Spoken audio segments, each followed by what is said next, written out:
Hey y'all, so I got up early with my husband this morning. He gets up around 3 o'clock, 3:30 to go to work.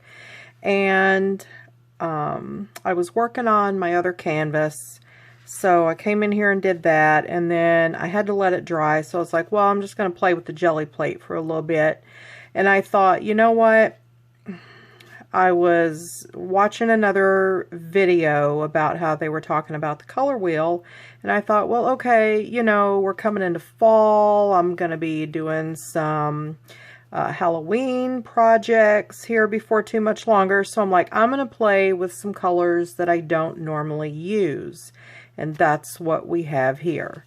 Let me just we got all of these prints.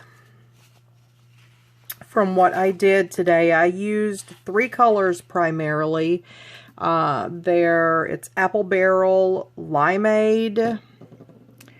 I used Apple Barrel Nectarine.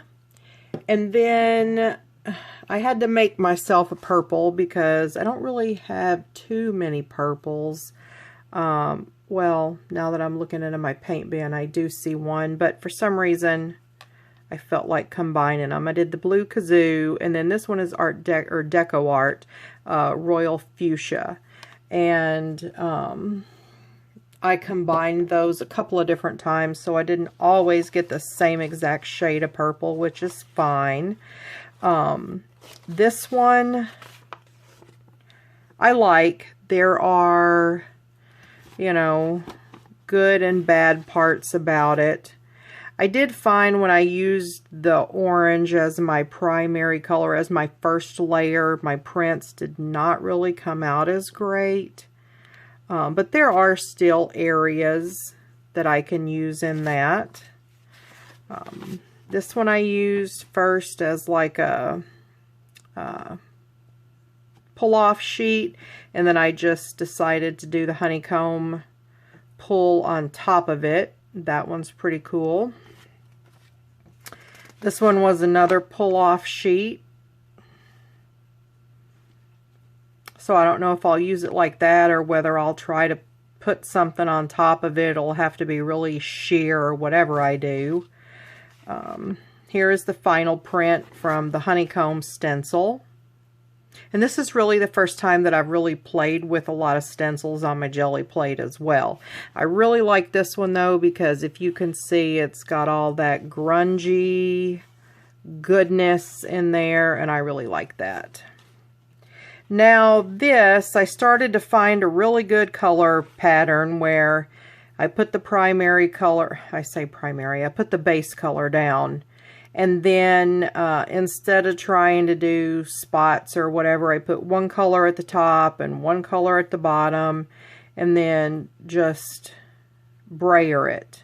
And I really like how this one turned out. The bubbles, and that's a Tim Holtz stencil. And then these other ones I just got at Walmart. I'm really pleased with how this one came out. Now this one is really beautiful. However, I have an issue with waiting. So as you'll see, I didn't let it dry all the way. I got impatient and I pulled it too soon. I was able, you know, to salvage it. There are still plenty of usable areas.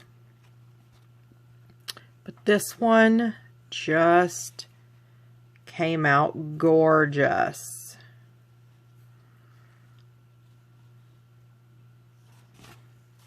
And then this one as well. And these are Finnabair stencils that I used. Like I said, I normally don't use these color combinations, but I don't know. They're just doing it for me today, I guess. So I hope you guys enjoy the video. Have a wonderful creative day, and I will see you soon.